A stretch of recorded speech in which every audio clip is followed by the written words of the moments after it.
දෙවියන් වහන්සේගේ අලුත් ගිවිසුම එළිදරව්වේ අනාගත වාක්‍ය සහ ඉෂ්ටමේ සාක්ෂිය චින්චොන්ජී මාර්ගත සම්මන්ත්‍රණයට සහභාගී වූ ලෝපුරා සිටින සියලුම එඬේරුන්ට සහ සමාජිකයන්ව සාදරයෙන් පිළිගනිමු. මම කිම් සූජින් වෙමි. අද දවසේ මෙම දේශනයේ භාරව සිටින තැනැත්තා වෙමි. මෙම සම්මන්ත්‍රණය ඉදිරියට යන විට ලෝපුරා සිටින එඬේරුන්ගේ උනන්දුව සහ ප්‍රතිචාරය ඉතා උණුසුම් වේ. ඔවුන් කියනවා මට චින්චොන්ජී සමග එක්වීමට අවශ්‍යයි කියන එක. මාධ්‍යයට ලක්වන ප්‍රචාරිත තවුසුම් මෙමි. එය ලෝවට නිර්මාණය වූදා සිට ලැබෙන්නා වූ විශාලතම හොරණය හඬයි. අද දේශනය මම ගොඩක් ආසාවෙන් බලා ඉන්නවා. දේශනය පෙර අපි සියලු දෙනාම එකට යාඥා කරමු. පියන්නේ දෙවියන් වහන්සේ, අපි ගොඩක් ස්තුතිවන්ත වෙන්නා වූ දෙවියන් වහන්සේ, අද දවසේදී දෙවියන් වහන්සේගේ අලුත් ගිවිසුම එළිදරව් අනාගත වාක්‍ය සහ ඉෂ්ට වීමේ මෙම සාක්ෂිය මාර්ගගතව සම්බන්ධ වීම සම්බන්ධයෙන් ඔබ වහන්සේට ස්තුතිවන්ත වෙනවා. යේසුස් වහන්සේ ඔබ කුර්සිය මත දුන් කරුණාට සහ අපගේ පව් වලට ඔබ වහන්සේගේ ලේ වගරීම ඔස්සේ ගෙවීම සම්බන්ධයෙන් ඔබ වහන්සේට අනේක ස්තුතිවන්ත වෙමි.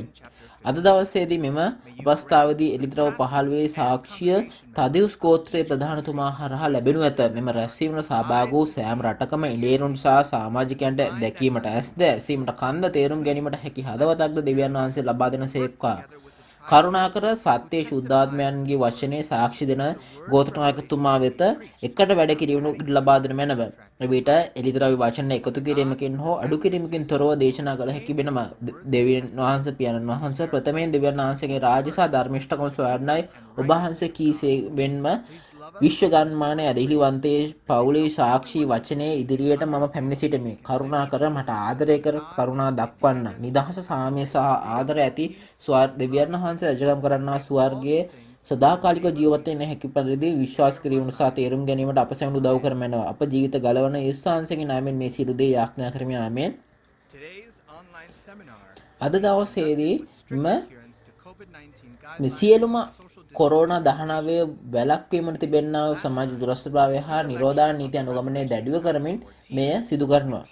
කලින් වතාවේදී මේ එළිදරව් 14 වෙනි පරිච්ඡේදයේ දේශන හරහා දෙවියන් වහන්සේ සහ යේසුස් වහන්සේ මුද්‍රාවෙන් මුද්‍රා දැවූ පළමු ඵල එනමත්ත 1,44,000 කවුද යන්න අපි ඉගෙන ගත්තා. අද එළිදරව් 15 වන වචනය හරහා මුර්ගයාගේ අංකය, ඔහුගේ රූපය සහ ඔහුගේ නම ජයගත් අය කවුද යන්නත් මොහොත සහ ඔවුන් මේ කියන්නේ මේ වීදුරු මොහොත තියෙන ස්ථානයත් මෙතන සාක්ෂි මණ්ඩප දේවමාලිගාව තියෙන්නේ කොතනද කියන එක අපි ඉගෙන ගන්නවා. එළිදරව් පොත යන සියලුම මේ බයිබලයේ තිබෙන නිගමනය. ඒක සියලුම ආගමික ජනතාව දැනගන්න ඕනේ. අපි ඒකට එකක්වත් එකතු කරන්නත් නරකයි, අඩු කරන්නත් නරකයි. මම මේක ඕගොල්ලෝ සියලු දෙනාටම තේරුම් ගැනීමේ කාලයක් වේවායි කියලා ප්‍රාර්ථනා කරමි. දැන් අපි ෂින් කිව්සුව එනම් මෙම තදෙව්ස් ගෝත්‍ර ප්‍රධානතුමාව අද දවසේ සාක්ෂිය ලබා දෙන තැනැත්තා අපි පිළිගනිමු. අපි කරුණාකර විශාල අත්පොළසන්නාදයෙන් එතුමා පිළිගනිමු.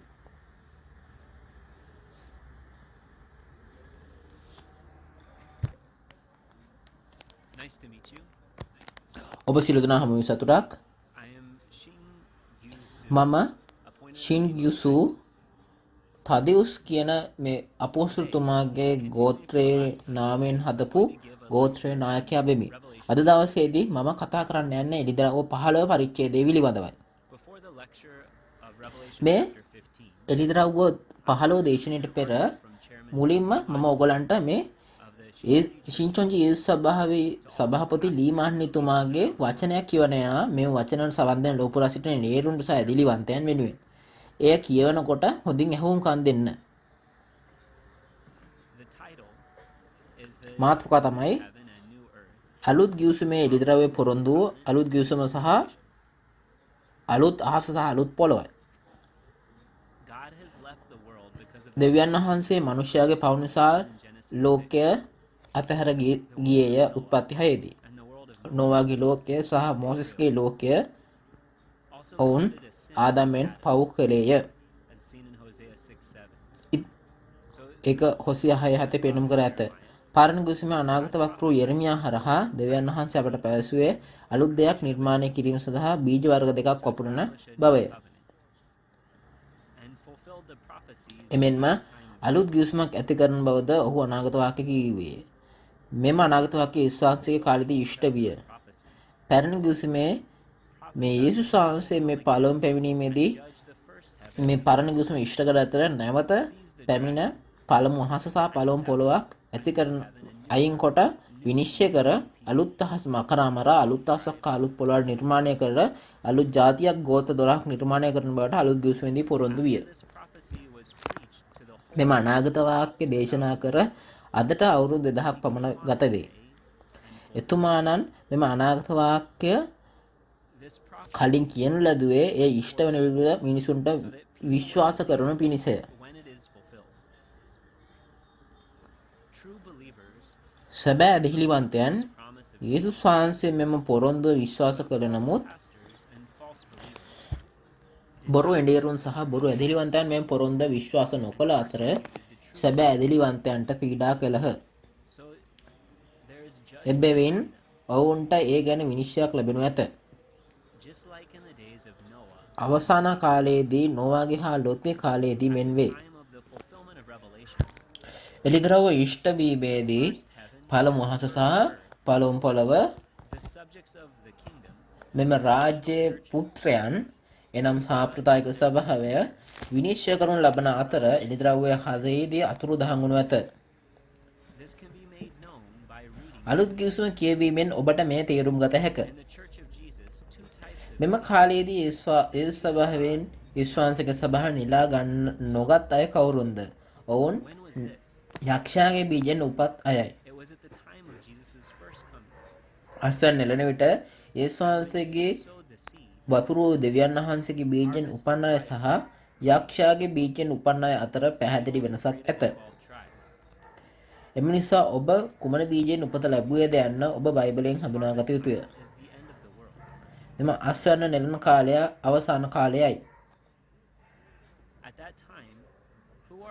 මෙම කාලයේදී මේ අස්වැන්න නෙළා නොගත් යේසුස් වහන්සේගේ සභාවේ සිටිනා වූ අය කවුද? ඔවුන් යක්ෂයාගේ බීජයෙන් උපන් අය වේ. අස්වැන්න නෙළන විට දෙවියන් වහන්සේගේ බීජයෙන් උපන් අය සහ යක්ෂයාගේ බීජයෙන් උපන් අය අතර පැහැදිලි වෙනසක් ඇත.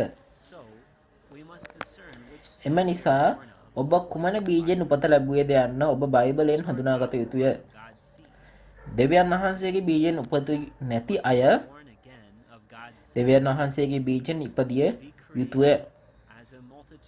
ඔවුන් සියලු දෙනාම දෙවියන් වහන්සේගේ සුදු සමූහය ලෙස නිර්මාණය වී දෙවියන් වහන්සේ වෙතට පැමිණිය යුතුය. පළමු අහස සහ පළමු පොළොව විනාශ කර අලුත් අහස හා අලුත් පොළොව නිර්මාණය කිරීමටත් නැවත දෙවියන් වහන්සේගේ ආත්මයෙන් හා බීජයෙන් උපත වීමට හේතුව නම් ඔබ යක්ෂයාගේ බීජයෙන් එනම් මරණයේ බීජයෙන් එනම් යහපත නපුර වෘක්ෂයෙන් බීජයෙන් උපන් බැවිනුත් වේ. ආදම් සහ නෝවා සහ මෝසෙස් කාලයේ සිටි සෙනග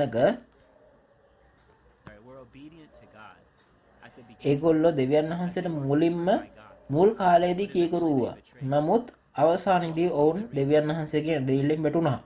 කුමක් විය හැකිද මේට හේතුව? මේ මිහි මත සිටින සියලුම මිනිස්යා ආදම්ෙන් අපරාධකාරයන් එහෙම නැත්නම් පව්කාරයන් වන අතර ඔවුන් ආදම්ගේ ඥානෙන් උපන් අය වේ. ඔවුන් සියල්ලම ආදම්ෙන් පව්කාරයෝ වූහ. පව්කම් සෑම කෙනෙක්ම යක්ෂයාගේ සේවකයන් හා යක්ෂයාගේ දරුවන් වේ. එබැවින් මිනිස්යාගේ දෙවියන් වහන්සේගේ බීජෙන් සහ දෙවියන් වහන්සේගේ ආත්මයෙන් නැවත ඉපදීමට සිදුවේ.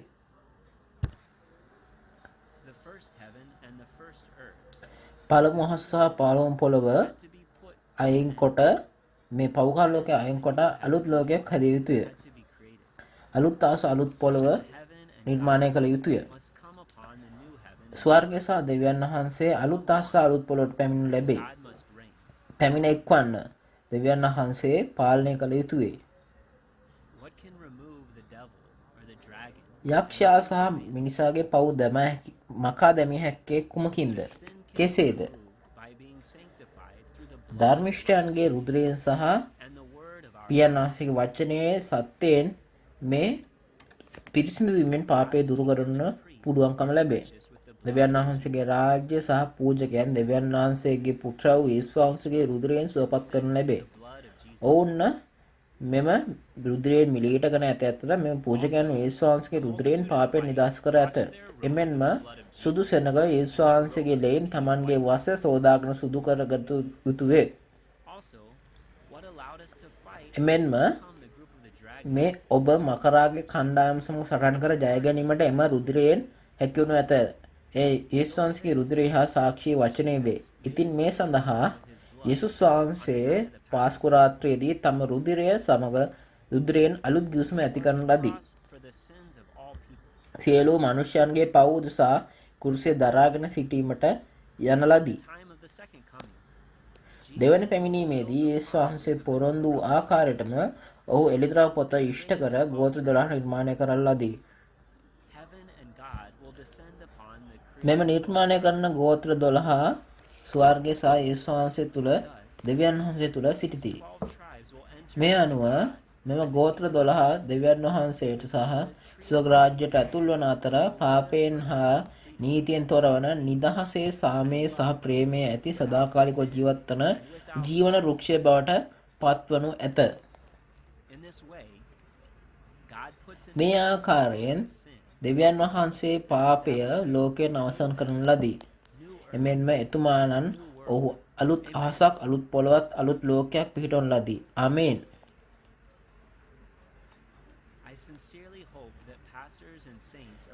මම විශ්වාස කරනවා මෙතන සිටිනා වූ ලෝපුරා සිටිනා වූ එඬේරුන් සහ ශුද්ධවන්තයන් මෙම අලුත් අහස අලුත් පොළවේ අලුත් ලෝකයේ ජීවත් වෙන්න පුළුවන් වුණු ඇතයි මම අවංකවම බලාපොරොත්තු වෙමි. දැන් අපි ගිහිල්ලා එළිදරව් 15 වචනය ගිහිල්ලා බලමු. මේ එළිදරව් 15 වෙනි පරිච්ඡේදයේ මාතෘකාව තමයි සීළු ජාතීන් පැමිණ නමස්කාර කරන ලබන සාක්ෂි මණ්ඩප කූඩාරම. එතකොට කරුණාකර මේ මතක තබා ගන්න. එතකොට මේ එළිදරව් 15 මුලින්ම මේක කියලා දෙන්නේ හැඳින්වීම විතර වැදගත්. මේක හොඳින් ඇසීමට ඔබ බලාපොරොත්තු වෙමි. එළිදරව් 15 එකේට අනුව මෙතන ස්වර්ගයේ මහත් වූ විස්මය වූ තවත් පුදුමයක් දුටුවා කියලා කියනවා. එතකොට මෙතන මේක මිනිසුන් මේක තේරුම් ගන්න බැරි දෙයක්. මේක දැක්කත් ඒගොල්ලන්ට තේරුම් ගන්න බැහැලු.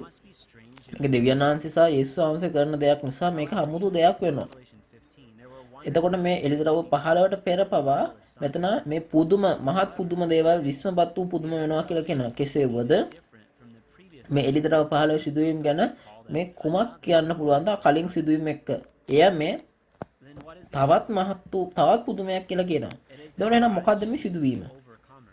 දෙවියන් වහන්සේ මේ මකරා සාතන් සමග සටන් කළ ජය ගන්න පුළුවන් තැනැත්තෙක් තෝරා ගන්නවා. එමෙන්ම ඒගොල්ලන්ගේ හදවත් තුළ දෙවියන් වහන්සේගේ උදහස තියෙනවා. මේගොල්ලෝ සියලුම ජය ගන්නන් උදහසෙන් පිරී තියෙනවා. ඔවුන් මේ උදහසේ පාත්‍රයට සමාන කරනු ලබනවා. දැන් අපි මේ වඩාත්ම පොඩ්ඩක් විස්තරාත්මක ගිහිල්ලා බලමු. මේ ජය ගන්න ලබන තැනැත්තාගේ හදවත් තුළ දෙවියන් වහන්සේගේ උදහස වගුරවන අතර ඇදහිල්ලෙන් වැටුණු අය සහ විනාශ කරන්නන් මත විනිශ්චය කිරීමේ කාර්යය වගනුන් ලැබේ. එම විස්තරාත්මකව මේ එළිදරව් 16 වෙනි පරිච්ඡේදය සටහන් කර ඇත. එතකොට මේ වගේ සිදුවීමක් මේක කවදාවත් මේ වගේ දෙයක් සිද්ධ වෙලා නැහැ. එතකොට මෙතන කියන්නේ මේක අන්න ඒක නිසා තමයි කියන්නේ මෙතන තවත් පුදුමයක් දුන්නු කියලා කියනවා. එතන මේ ජයග්‍රාහකයන්ට විතරයි මේක කරන්න පුළුවන්කම ලැබෙන්නේ. ඇයි එහෙම වෙන්නේ? මේ එළිදරව් 12 වෙනි පරිච්ඡේදයේදී ඒගොල්ලෝ මේ බකරාසා විරුද්ධවාදීන් සහ විනාශ කරන්න සමග සටන් කළ ජයග්‍රහණය කළ සාක්ෂි වචනයෙන් නොවේද? ඔවුන් ජයග්‍රහණය කරන නිසා ඒගොල්ලන්ට විනිශ්චය කරන්න පුළුවන්. එතකොට ඒගොල්ලෝ දන්නවා මේ ඒගොල්ලන්ගේ අනන්‍යතාවය. සැබෑ ඇදහිල්ල අත්හැලා නිසා විනාශ වන්නන්ගේ අනන්‍යතාවය හොඳින් දන්නවා. ඔවුන් විනිශ්චය කිරීමට ඕගොල්ලන්ට පුළුවන්කම ලැබෙනවා. එතකොට එළිදරව් 16 දී අපි ඉගෙන ගන්නවා කොහොමද මේ විදිහට පාත්‍ර වත් කරන අවස්ථාව එළිදරව් 16 දී තියෙනවා. කවුද කවුරුන් සඳහාද කවුරුන්ද විනිශ්චය කරන්න කියන එක මෙම 16 රන් පාත්‍ර කුමක්ද යන්නත් කෝපය කුමක්ද යන්නත් අපි මේ එළිදරව් 16 විස්තරාත්මක කරනවා. එහෙනම් අද හොඳින් අහලා බලමු මේ ඊළඟ වතාවේ දෙවියන් වහන්සේගේ කාර්ය සිදු ආකාර බැලුවන 16 පරිච්ඡේදයට යන්න නම් අපි අද කියන එක හොඳින් අහන්න ඕනේ. එතකොට මේ ජයග්‍රාහකයා ගොඩක් වැදගත් මේ කතාවේදී. ඒ වගේම මේ ජයග්‍රාහකයා මම කලින් කිව්ව විදිහම එයා තමයි මේ දෙවියන් වහන්සේගේ උදහස තියෙන පාත්‍රය බාටපත් වෙනවා. උට වචනේ තිබ්බ නිසා එය රත්තරන් පාත්‍රය බාට වෙනවා. ඒක නිසා තමයි රත්තරන් පාත්‍රය කියලා කියන්නේ. මෙතන දෙවියන් වහන්සේගේ සහ යේසුස් වහන්සේගේ බලය අධිකාරීත්වයට ලැබුණු බව කියනවා. මේ යේසුස් වහන්සේ ජයගෙන් ජයගත් නැත්නම් ලැබුණු අධිකාරීත්වය සහ බලය එළිදරව් 2 සහ 3 පරිච්ඡේදවල ඉතා හොඳින් වාර්තා කරගෙන තියෙනවා. මෙතන ආශිර්වාද 12ක් තියෙනවා. මේ එකක් තමයි ජය ගන්න තැනත්තර දෙවියන් වහන්සේ සහ යේසුස් වහන්සේ සහ ආත්මික ලෝකයේ ස්වර්ගයේ සමග සිටිනවා කියන එක. ඔවුන් යේසුස් වහන්සේගේ සිංහාසන මට එකට වාඩි වී සිටින බව කියන ලැබේ. එහෙනම් දෙවියන් වහන්සේ සිටින්නේ කා සමගද? දෙවියන් වහන්සේ ජයග්‍රාහකයෙක් සමග සිටින බව කරුණාවෙන් සලකන්න. මෙතන එළිදරව් 15 දී තවත් වැදගත් කරුණක් සටහන් තියෙනවා. සියලු ජාතීන් නමස්කාර කිරීමට අනේ ස්ථානයක් ගැන. එතකොට මෙතන දෙවියන් වහන්සේට මේ නමස්කාර ලබා දෙන්නේ කොහෙද? නෙමෙයිද? එන සියලු ජාතීන් දෙවියන් වහන්සේට පැමිණ උන්වහන්සේ නමස්කාර කළ යුතු අතර එම ස්ථානය ගැන අපට පවසනවා. එතකොට මෙතන එහෙනම් මේ මුළු ලෝකෙම කිව්වහම කිසිම මේ කියන්නේ ව්‍යාතිකරයකයක් නොතිය තමයි හැම තියෙන්නේ. ඒ කියන්නේ හැම සියලු ජාතීන් මෙතනට එන්න ඕනේ. එහෙනම් කොහෙද මේ? මෙතන සාක්ෂි මණ්ඩප දේවමාලිකාව එළිදරව් 15 තිබෙන ස්ථානෙට තමයි එනවා කියලා කියන්නේ. එහෙනම් අපි එතනට තමයි සාක්ෂි මණ්ඩප දේවමාලිකාවට ගිහින් තමයි මේ දෙවියන් වහන්සේව වන්දනාමාන කරන්න ඕනේ. එතකොට මේ සාක්ෂි මණ්ඩප දේවමාලිකාව මොන වගේ මණ්ඩපයක්ද? මුලින්ම ඊට සඳහන් කළ පරිදි එතන ජයග්‍රාහකයෙක් අනිවාර්යයෙන්ම සිටින්න ඕනේ. ඇයි? ජයග්‍රාහකයා අනුව එළිදරව් පොතට අනුව පෙනී සිටින ඇදහිල්ලෙන් වැටුණු සහ විනාශ කරන සමග සටහන් කර සාක්ෂි වචනේ සටහන් කර ජයගත් සාක්ෂිකරුන් නිසා ඔවුන් සාක්ෂිකරුවන් නිසා ඔවුන්ට තමයි සාක්ෂි දෙන්න පුළුවන්කම ලැබෙන්නේ. මේ සාක්ෂි අහරහා මේ මණ්ඩපයක් දිස්වන අතර එම මණ්ඩපය සාක්ෂි මණ්ඩප කූඩාරම් බවට පත් වෙනවා. තවද මම කලින් කිව්ව පරිදි මේ ජයගත් තනත්තා සහ දෙවියන් වහන්සේ එකට සිටින නිසා මෙම සාක්ෂි මණ්ඩප දේවමාලිකාවට පැමිණ නමස්කාර කිරීමට පැමිණීමෙන් දෙවියන් වහන්සේව නමස්කාර කිරීම බවට පත් වෙනවා. මෙම සාක්ෂි මණ්ඩප දේවමාලිකාව එළිදරව් 1 සිට 22 දක්වා පරිච්ඡේදවල එළිදරව් ඉෂ්ට වීමේ සිදුවීම් දැන ගැනීම දැකීම පිළිබඳව නිවේදනය කරන හැකි ස්ථානයක් වෙනවා. දෙවියන් වහන්සේ එළිදරව් 15 දී සියලු ජාතීන් මෙතනට පැමිණ නමස්කාර කර යුතු බව අනාගත වාක්‍යයේ කිය තියෙනවා. එහෙනම් දෙවියන් වහන්සේ මේක කියලා තියෙනවා නම් මේ විදිහටම ඉෂ්ට කළ යුතුයි. එතකොට අපි සාක්ෂි මණ්ඩප දේවමාලිකාව යනවා එළිදරව්වේ මේ සිදුවීම් දැකීමට සහ දැනුම් දෙන ස්ථානය. ඉතින් මේ එළිදරව් 22 18 19 විතර ගියොත් මෙම අනාගත වාක්‍ය වචන වලට එකතු කරන්නත් එපා අඩු කරන්නත් එපා කියලා තියෙනවා. මක්නිසාදයක් මේ එළිදරව් යනු දෙවියන් වහන්සේ ඒ විදිහටම ඉෂ්ට කරන දෙයක් බැවිනි. මෙසේ වෙතත් මේ එළිදරව් පොතට අනුව මේ දේවල් ඉෂ්ට වෙන නිසා මනුෂ්‍ය සිතුවිලි සමග එකතු කිරීමට හෝ අඩු කිරීම කල නොකළ යුතුයි. මෙම එළිදරව් පොත සම්පූර්ණ කරන දෙවියන් වහන්සේ Taman සිටින්නේ කොහේද කාසමගද යන්න වාර්තා කරන්න එබැවින්. ඉතින් ඔබ එළිදරව් පොත තේරුම් ගත්තට දෙවියන් වහන්සේ එතුමා සමග සිටින්නේ කොතනදයි දැනගෙන ඇත. එනම් ජයග්‍රාහක සිටින සාක්ෂි මණ්ඩප දේවමාලිකාවත් දෙවියන් වහන්සේ වැඩ සිටින ස්ථානයේ බවයි. ඉතින් මේ දෙවියන් වහන්සේ විශ්වාස කරන මිහිපෙට සිටින සියලුම ඇදහිලිවන්තයන් දෙවියන් වහන්සේගේ අලුත් ගිවිසුමේ පොරොන්දුව අනුගමනය කළ යුතුය. හරිද? ඔබට ගැලවීම ලැබිය හැකි එක මාර්ගය එය නොවේද? එනම් දෙවියන් වහන්සේගේ සාක්ෂි මණ්ඩප දේවමාලිකාවේ දෙවියන් වහන්සේ නමස්කාර කරන අය දෙවියන් වහන්සේට අයත් අය විය යුතු අතර ස්වර්ගය සහ සදාකාල ජීවනයේ බලාපොරොත්තුව ඉෂ්ට කරන අය බවට පත් වෙන්න ඕනේ. ඉතින් මම මේලා ඔයගොල්ලන් ප්‍රශ්නයක් අහන්න. ඔබ මේක කළ යුතුයි නේද? ඔබ මෙතනට යන්නේද? ඔව්ද නැද්ද? ඇත්ත වශයෙන්ම ඔව්. එතකොට මෙතන මේ තවද මේ දෙවියන් වහන්සේගේ සිටින මේ ස්ථානයේ සාක්ෂි මණ්ඩප කූඩාරමේ කෙනෙකුගේ නම ලියා ඇත යන්න අදහස් කරන ඔහුගේ නම දෙවියන් වහන්සේගේ සිංහාසන ඉදිරිපිට ජීවන පොතේ ලියා ඇති බවයි. ඔවුන් මේ ගැලවීම ලබන මහා සුදු සමූහය බවට පත් වෙනවා.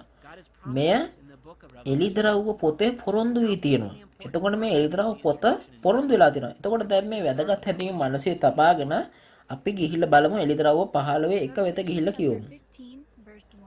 එළිදරව් 15 පළවෙනි පදය. ස්වර්ගයේ මහත් වූ විස්මවත් වූ තවත් පුදුමයක් දුටුමි. එනම් දේවදූතය සද්දෙනෙක් පීඩා සතක් රැගෙන සිටියෝය. එයින් දෙවියන් වහන්සේගේ උදාස කෙලවර වන බැවින් ඒවා අන්තිම පීඩාය. එතකොට මෙතන පළවෙනි පදයේදී කියන කොහොමද? මම මේ තවත් අමුතු ආශ්චර්යයක් එහෙම නැත්නම් පුදුමයක් දුටුමි කියනවා. එහෙනම් මේක දැකපු කෙනෙක් ඉන්නව නේද? ඔව් අනිවාර්යෙන් මෙතන ඉන්නවා. එහෙනම් මොකක්ද එයා දුටුවේ? මෙතන කියනවා මේ දේවදූතයෝ 7 දෙනාට පීඩා 7ක් දීලා දිනවා කියලා කියනවා. එතකොට මේක කියනවා මේක අවසාන මේ පීඩාව කියලා කියනවා. දෙවියන් වහන්සේගේ උදාස මේන් අවසන් වෙන බව ලියා තියෙනවා. එහෙනම් මුලින්ම මේ පාඩේ සඳහන් ස්වර්ගයේ මෙතන අහස කියන එක කොතනද? එතකොට උත්පත්ති 37 9 ඉඳන් 11 දී අපි යාකොබ්ගේ පවුල ඉර හඳ තරු විදිහට උපමා කරලා තියෙනවා. එතකොට යාකොබ්ගේ කූඩාරම ස්වර්ගය එහෙම නැත්නම් අහස වඩපත් වුණා. ඒ වගේම තමයි මෙතන පාඩයේදී අහස එහෙම නැත්නම් ස්වර්ගය යනවා එලිතරව 12 සහ 13 පරිච්ඡේදවල ඇති අහස බාටපත් වෙනවා. එතකොට මේන්න අදහස් කරන්නේ මණ්ඩපය කියන එක. එතකොට මෙහි ඉෂ්ටවීම කොහෙද සැබෑ කොහෙද මේ ඇත්ත ඉෂ්ටවීම සිද්ධ වුණේ එලිතරව 13 කොරියාවේ ග්වාචොන්හි පීඩිති මණ්ඩප දේවමාලිගාව බාටපත් වෙන එක. ඒ තමයි මේ එලිතරව්වේ අහසේ සැබෑව බාටපත් වෙන්නේ. එතකොට එහෙනම් මේ තවත් පුදුමයක් සිද්ධ වෙනවා කියන්නේ මොකද්ද? මම කලින් කිව්වා වගේම මෙතන තවත් පුදුම ගැන කතා කරලා තියෙනවා එලිදරව් 15ට කලින්. කෙසේ වෙතත් මෙතන එලිදරව් 15 ඇති පුදුමය කලින් දැකපු පුදුම වලට වඩා වෙනස් කියලා කියනවා. එතකොට මේක තවත් පුදුමයක් කියලා කියනවා. එතකොට මෙතන ඊට පෙර සිද්ධ වූ පුදුම මොනවද? එතකොට එලිදරව් 6 මුද්‍රා විවුර්ත කිරීම කියන එක අපිට කියන්න පුළුවන්. එතකොට මේ එමෙන්ම එලිදරව් 8 සහ 9 තිබෙන්නා වූ හොරණ පිඹීම හොරණ 7 පුදුමය එමෙන්ම එලිදරව් 6 මුද්‍රාව විවුර්ත කිරීම ඒ මොකද්ද? මේ තෝරාගත ජනතාව වෙත ලැබෙන්නා වූ වසංගතය එනම් ජීවමාන සත්‍ය සතර දින විසින් විනිශ්චය කරනු ලැබීම. එමෙන්ම එලිදරව් 8 සහ 9 දී හොරණ 7 පුදුමයෙන් කියන්නේ කොහොමද කියන්නේ? මේ ඇදහිල්ලෙන් වැටුණු තෝරාගත ජනතාව තුනෙන් එක බැගින් ඒගොල්ලෝ මරා දමන බව. කෙසේ වුණාද මේ එලිදරව් 15 වාර්තා කර ඇති මෙම පුදුමය කියන්නේ කොහොමද? එලිදරව් 6 8 9 පුදුම වලට වඩා වෙනස් වෙනවා. ඒක නිසා තමයි කියන්නේ මෙතන තවත් පුදුමයක් දුටිමි කියලා කියන්නේ මෙන්න මේ නිසා තමයි. එතකොට මෙතන මම කලින් කෙටියෙන් සඳහන් කළා වගේම මේ පුදුමය මම දුටුවා කියලා මම දැක්කා වගේ කියලා තමයි මෙතන කියන්නේ. මම දුටිමි. එතකොට එහෙනම් මේක දැකපු කෙනෙක් ඉන්න ඕනේ නේද? මෙහි සිටින මුළු ලෝකයේ එඬේරුන් සහ ශුද්ධවන්තයිනි. ඔබ කවදා හෝ මේ පුද්ගලයා දැකලා තියෙනවද? මෙතන එලිදරව් 6 මේ මුද්‍රාවේ පුදුමය. එලිදරව් 8 හා 9 පරිච්ඡේදවල හොරණ 7 පුදුමය. එලිදරව් 15 සහ 16 වෙනි පරිච්ඡේදයේ මේ පාත්‍ර 7 පුදුමය දුටු පුද්ගලයෙක් ඉන්නවා. ඔබ කවදා හරි මේ පුද්ගලයා දැක තිබෙනවද? මම දැකලා තියෙනවා. මේ සියලු සිදුවීම් දැක ඇත්තේ සින්චොන්ජීහි පොරොන්දු එඬේරා එනම් සභාපතිතුමා වන මාන්හි ලීතුමා. ඒක නිසා තමයි මේ විදිහට ලෝකෙට මේ අපිට බයක් නැතුව සාක්ෂි දෙන්න පුළුවන්කම තියෙන්නේ. තවද ඔහු දුටු දේ වඩා නිශ්චිත ලෙස කිව්වොත් එය මේ දේව දූතයෝ 7 දෙනාගේ පීඩා 7 කියලා අපිට කියලා කියන්න පුළුවන්. එලිදරව් 15 6 සිට 8 දක්වා මේ පාත්‍ර 7 වසංගතය මේ පීඩාව මේ විදිහට හඳුන්වලා තියෙනවා. මෙම පාත්‍ර 70 ඇත්තේ මොනවාද? ඒ දෙවියන් වහන්සේගේ උදහසින් පිරී ඇති බව කියන ලබනවා. එතකොට නමුත් මේ මානසික මේ පාත්‍රකින් දෙවියන් වහන්සේගේ උදහස අඩංගු කරන්න බෑ. එහෙම කරන්න බෑ. මේ මිනිස්සෙකුගේ හදවත තමයි දෙවියන් වහන්සේගේ උදහස ගබඩා කරන්න පුළුවන් පාත්‍රයක් බඩපත් වෙන්නේ. එතකොට මෙම පරිච්ඡේදයේ අනාගත වාක්‍ය ඉෂ්ට වෙන විට දෙවියන් වහන්සේගේ උදහසින් පිරී ගිය මිනිසයන් කවුද? මෙතන එලිදරව් 12 ජයගත් තැනැත්තෙක් ඉන්නවා. ඔවුන් මේ ඇදහිල්ලෙන් වැටෙන්නන් සහ විනාශකාරන්ගේ සැබෑව ඔවුන් දුටු අතර සාක්ෂි වචනේ යොදාගෙන සටන් කරලා ජයගත් අය මේගොල්ලෝ තමයි දෙවියන් වහන්සේගේ උදාසෙන් පිරී ගිය අය ජනතාව බාටපත් වෙන්නේ. ඒ එලිදරව් 16 වෙත ගොස් එකවර වත් කරන්නේ මේ එබෙවිනි. එතකොට එහෙනම් ඒගොල්ලෝ මේ හැමදේම හොඳටම දැනගන්න ඕනේ නේද? ඒගොල්ලෝ ඒක දැකලා තමයි සටන් කරලා දිනපු නිසා තමයි අපිටත් මේක හොඳට දැන් දැනගන්න පුළුවන්කම ලැබෙලා තියෙන්නේ. එසේනම් මේ එලිදරව් පොතේ සඳහන් ඇදහිල්ල අත්හලා මේගොල්ලෝ විනාශකාරයෝ මේගොල්ලෝ ඇදහිල්ල වැඩිච්චා කියන්න පුළුවන් මේ නිසා. මේ සියලුම දෙවියන් වහන්සේගේ උදාහස සහ උදාස වැගිරීමට හැකියාව තිබෙන්නේ මෙන්න මේ නිසා. මේ සියලු සිදුවීම් දකින්න විට මේ සිදුවීම් වල කේන්ද්‍රස්ථාන ලෙස යේසුස් වහන්සේ මේ ඉෂ්ට කළ එඬේරෙක් ඉන්නවා. එනම් යේසුස් වහන්සේ පොරොන්දු වූ එඬේරා නිසියල් දුටු අතර යේසුස් වහන්සේ කළ සියලුම දේ ගැන සාක්ෂි දෙන්න පුළුවන්. මේ ජයග්‍රාහකයා සිටින්නේ කොහෙද? ජනගණනය අත්‍යවශ්‍ය නොවේද එහෙනම්? අපි මේක දැනගන්න ඕනේ නේද? එතකොට මේ ජයග්‍රාහකයා මෙතන මේ පාත්‍ර වෙන මේ පාත්‍ර වෙන ජයග්‍රාහකයා ඉන්නේ කොහෙද? අපි 2යි 3යි පද දෙකට ගිහිල්ලා කිව්වමු. ගින්නෙන් මිශ්‍ර වූ වීදුරු සාගරයක් වැනි දෙයක් සහ මූර්ගයාගේත් උගේ රූපෙනොත් උගේ නමේ ගණනොත් ජයගෙන එන්නන් දෙවියන් වහන්සේගේ වීණා රැගෙන වීදුරු සාගරය ළඟ සිටිනවාත් මම තුටුමි. ඔහු දෙවියන් වහන්සේගේ මේ කරුවා මෝසස්ගේ ගීතිකාවද බැල්ලු පැටවන්ගේ ගීතිකාවද ගායනා කරමින් සාර පරාක්‍රම වූ ස්වාමී දෙවියන් වහන්සේ ඔබගේ ක්‍රියා මහත්ය විශ්වපත්‍ය ජාතීන්ගේ රජුරුවනි ඔබගේ මාර්ග ධර්මිෂ්ඨය සැබෑයේ කියලා කියනවා. ආමෙන්. එතකොට මේ දෙකේ සහ තුනේදී අපි ගෙල බැලුවාම කියනවා මෙතන ජයග්‍රාහකයෝ අපි දකින්න පුළුවන් වෙනවා. එතකොට මේ ජයග්‍රාහකයෝ කාත් එක්ක සටන් කරන්නේ ඒගොල්ලෝ කියන්නේ කොහොමද? ඒගොල්ලෝ මේ මූර්ගයාත් එතකොට මූර්ගයාගෙන් උගේ නමේ ගන්නොත් ජයගෙන තමයි එනවා කියලා කියන්නේ. එතකොට ඒගොල්ලෝ එකතු වෙනවා කියන්නේ කොහොමද? මේ ගින්නෙන් මිශ්‍ර වූ වීදුරු සාගරයාගේ ස්ථානයට එකතු වෙනවා කියලා කියනවා. ඒගොල්ලෝ මේ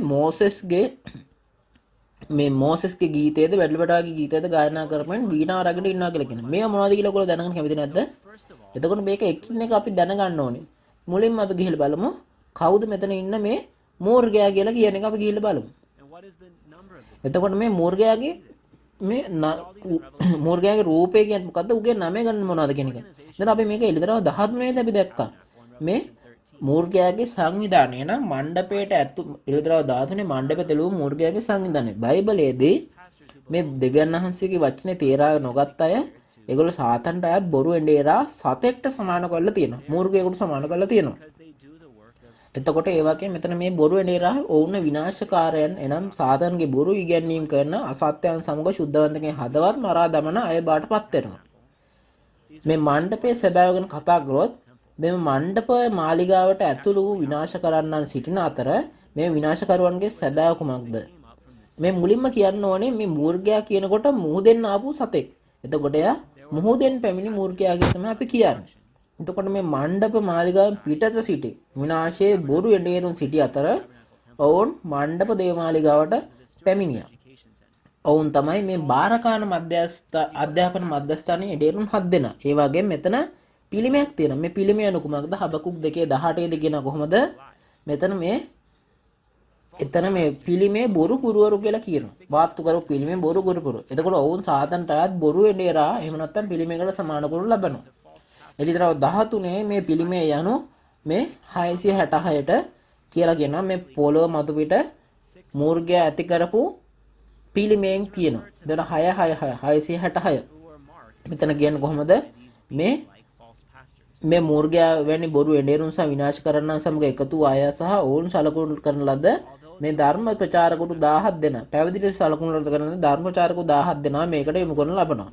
මෙම ගණනේ තේරුම තමයි මේ පොළවේ මූර්ගයා එහෙ නැත්නම් 666 කියන එක. එයා පොළවෙන් පැමිණි මූර්ගයා බාටපත් වෙනවා 666. මේ විනාශ කරන්න බාටපත් වූ මණ්ඩප දේවමාලිගා සර්පයා කියන මහත්තයා. මේ මනුෂ්‍යයා පැරණි දවස්වලදී පරණ ගුසුමේ සලමෝන් රූප වන්දනාමාන කළාක් මෙන් සලමෝන් ඊශ්‍රායල විනාශ කළාක් මෙන් මණ්ඩපය සහ මණ්ඩප දේවමාලිගාව විනාශ කර තැනැත්තා බාටපත් වෙනවා. මේක නිසා තමයි මෙතන 666 කියලා කියන්නේ මේ අතීතයේ හිටපු සලමොන්ට සමාන කරනවා. මේක එළිදරව 13 හොඳ ඉගෙන ගත්තා නේද? එතකොට මෙතන මේ එළිදරව 13 සටන් කරලා මේගොල්ලොත් එක දැනගන්නවා. එතකොට එහෙනම් මෙතන මේගොල්ලෝ දිනලා මේගොල්ලන්ගෙන් තමයි දිනන්න ඕනේ. එතකොට එහෙනම් මෙතන මේ වීදුරු මුහුද ඉස්සරහා එන්නවා. එතකොට මොකද්ද මේ වීදුරු මුහුද කියන්නේ? එහෙම නැත්නම් වීදුරු සාගරය කියන්නේ මොකද්ද? එළිදරව 4 දී අපි ගිහිල්ලා බලුවොත් කොහොමද කියන්නේ? මේ වීදුරු සාගරය දෙවියන් වහන්සේගේ සිංහාසනයේ ඉදිරියේ ඇති බව තියෙනවා. ඔයගොල්ලෝ දැන් මතකද ඒක? නැතත් මේ වීදුරු මුහුද තියෙන්නේ කොහෙද? මේ දෙවියන් වහන්සේගේ සිංහාසනයේ තිබෙන ස්වර්ගයේ ඉස්සරහා පිට. කෙසේ වෙතත් හේබ්‍රු 8:5ට අනුව මෝසස්ගේ මණ්ඩපයේ මෝසස් මේ ස්වර්ගයෙන් මෙන් පොළවේ දැකපු දේ හැදුවා කියලා කියන. ඉන්න එකක් තමයි මෙතන මේ වතුර භාජනයක් තියෙන. ඒක පිත්තල මුහුද කියලා කියන. එතනින් තමයි ඕන් දෙවියන් වහන්සේ සේවය කරන විට උන්ගේ අත්පා සෝදාගත් ස්ථානේ බාටපත් වෙනවා. මේ වීදුරු මුහුදත් මෙතන යම් ශෝධන ස්ථානේ බාටපත් වෙනවා. එහෙනම් මොකද්ද අපි මේ වීදුරු මුහුදෙන් සියදිය යුත්තේ මොනවද? අපේ හදවත තමයි. අපේ ඇතුළාන්තය, අපේ ඇතුළත මනුෂ්‍යයා තමයි හොදන්න ඕනේ. එතකොට එහෙනම් අපේ ඇතුළත මනුෂ්‍යයා සෝදාගන්නේ කුමකින්ද? යොහන් 15:3ට ගිය විට මේ දෙවියන් වහන්සේගේ වචනයෙන් පවිත්‍ර වෙනවා කියලා කියනවා. ඉතින් මේ විහිදුරු මුහුද කියන්නේ මොකක්ද එහෙනම්? ඒ තේරුම තමයි අපේ ඇතුළත මනුෂ්‍යයා සෝදාහරණ දෙවියන් වහන්සේගේ වචනේ. එහෙම නැත්නම් විවුර්ත කර එළිදරව් කිරීමේ වචනය කියලා කියනවා. එතකොට මේ මනුෂ්‍යයන් ජයග්‍රාහකයෝ එහෙම නැත්නම් විදුරු මොහොත කියන එකේ තේරුම තමයි මේ වචනේ ඉස්සරහා එකතු වෙලා ඉන්න කට්ටිය වඩපත් වෙනවා. එතකොට ඔවුන් මේ ඒගොල්ලෝ වටේ අසත්‍ය තිබ්බට ඒගොල්ලෝ සත්‍යයෙන් පිළිගෙන ඉන්නවා. එතකොට ඊටත් අමතරව තවත් වැදගත් දෙයක් තියෙනවා. ඒගොල්ලෝ විදුරු මුහුද අසල තමයි රැස් කරලා තියෙන කියන්නේ. මම ඔයගොල්ලන්ට මොහොතකට කලින් මේක කිව්වා නේද? අපි එළිදරව 4 6ට ගිහින් බැලුවාම එතන කියන්නේ කොහොමද විදුරු මුහුද කොතනද තියෙනවා කියලා කොහේ තියෙනවා කියලා කිව්වේ දෙවියන් වහන්සේගේ සිංහාසන ඉදිරිපිට මම කිව්වේ නැද්ද? එතකොට එහෙනම් මේ ජය ගන්නන් විදුරු මුහුද අසල රැසුබ යන්නේ නදාස් කරන්නේ උන් දෙවියන් වහන්සේගේ සිංහාසනයේ ගාඩ පැමිණ ඇති බවයි. එහෙනම් කොහොමද මේ දෙවියන් වහන්සේ සිංහාසනේ කොහෙද? මට දෙවියන් වහන්සේ මින ගහන්න ඕනේ. එතකොට මේ දෙවියන් වහන්සේ බංගුලා සාගත සොයන කෙනෙක් නම් ඔබ බයිබලයේ අනුගමනය කළ යුතුයි නේද? එහෙම නෙමෙයිද? බයිබලයට අනුව දෙවියන් වහන්සේගේ සිංහාසනය අනුව ජයග්‍රාහකයන් සිටින ස්ථානය. එතකොට එබැවින් මේ ජය ගන්නන් සිටින්නේ ස්ථානය තමයි. එතන දෙවියන් වහන්සේ ජය ගන්න ඉන්නේ කොතනද? එතන තමයි දෙවියන් වහන්සේ. මේ අන්තර්ගතයේ එළිදරව් 2 සහ 3 පරිච්ඡේදවල හොඳින් ලියලා තියෙනවා. එළිදරව් 3:12 දී දෙවියන් වහන්සේ සහ යේසුස් වහන්සේ සහ ශුද්ධ නගරය වන අලුත් එරුසලම ජය ගන්නා තැනැත්තා සමග සිටින බව අපිට පෙන්눔 කරනු ලබනවා. එසේම මේ 21 වන පදයට යන විට මෙතන 3:21කට ගිහිල්ලා කිව්වොත් කොහොමද ජය ගන්නා තැනැත්තා යේසුස් වහන්සේ සමග සිංහාසනේ වාඩි වෙන බවට කියනවා. දැන් ඔබ සැබෑ දෙවියන් වහන්සේගේ සහ යේසුස් වහන්සේව හමු වීමට කැමති අධිහිලිවන්තයෙක් නම් එළිදරව් පොතට අනුව බයිබලයට අනුව ජයගත්තා තැනැත්තා සොයා ගන්න ඕනේ. ඔයගොල්ලන්ට ඒගොල්ලෝ හොයාගන්න පුළුවන් වුණාද? ඔබ ඒගොල්ලෝන්ව සොයා ගන්න ඕනේ. ඒගොල්ලන් හමු වෙන්න. අපි නැවත ප්‍රධාන පාඩයට ගියොත් මොකද්ද මෙතන කියන්නේ? මේ ජයග්‍රාහකයෝ වීදුරු මුහුද ඉස්සරහා කරන දෙයක් තියෙනවා. ඒ මොකද්ද? ඔවුන් මේ දෙවියන් වහන්සේ විසින් දෙන වීණාව භාවිතා කරනවා කියනවා. වගේම මොසෙස්ගේ ගීතය සහ බැඩ්ලුපටාන්ගේ ගීතය ගායනා කරනවා. එතකොට ඒ මොකද්ද? දෙවියන් වහන්සේගේ වීණාව මොකද්ද? ඒක ඇත්ත වීණාවක්ද? මානසික වීණාවක් නැහැ. මේ ගීතිකාවෙන් ගායනා කරනවා කියන ගීතාවල 119:54 කියන ඔබගේ මේ වචනය මාගේ ගීතේ බාට පත්වලා කියනවා. ඒ කියන්නේ දෙවියන් වහන්සේ අනපනස් සහ දෙවියන් වහන්සේ වචනය ගීතයකට සමාන කරලා තිනවා. එතකොට දෙවියන් වහන්සේගේ මේ වීණා මොකටද භාවිත කරන්නේ? දෙවියන් වහන්සේ වීණා කියන්නේ මොකද්ද? එතකොට අපි මේ වචනය අධ්‍යයනය කරන විට වචනේ දේශනා කරනකොට අපි මොකද්ද භාවිතා කරන්නේ? අපි ඒක බයිබලයේ සමග පමණයි මේක කරන්නේ. ඉතින් දෙවියන් වහන්සේ වීණාව කියන්නේ බයිබලයේ කියන්නේ දෙවියන් වහන්සේගේ පොත. එතකොට මේ මොසෙස්ගේ ගීතිකාව කියන්නේ මොකද්ද? මේ මොසෙස්ගේ මෙම ගීතය කියන්නේ මොකද්ද? පැරණි කිවිසුමේ වචනය. මේ ද්විතීක 31 19 විඳ 20 සහ 30 වන පදවල කියනවා දෙවියන් වහන්සේ මොසෙස්ට පැවසුවා මේ මොසෙස් මෙම ගීතයේ වචන විදිහට ලියලා ඊශ්වර ජනතාවට කියවන්න කියලා. එතකොට එබැවින් මොසෙස් දෙවියන් වහන්සේ වචනය ලියන ලදී. එතකොට උත්පත්ති නික්මයාම ලෙවි ගණන් විදිහ කතාව විදිහට මේක ලිව්වා. මේ පරණ කිව්සේ මූල කොටස ලිව්වේ ඔහු නෙවෙයිද? එතකොට මේ මොසෙස්ගේ ගීතිකාව කියන එකට අපිට මේක මේ මොසෙස්ගේ ගීතිකාව කියනකොට අපි තේරුම් ගන්න ඕනේ මේක පරණ කිව්සේ වචනය කියන එක තේරුම් ගන්න ඕනේ.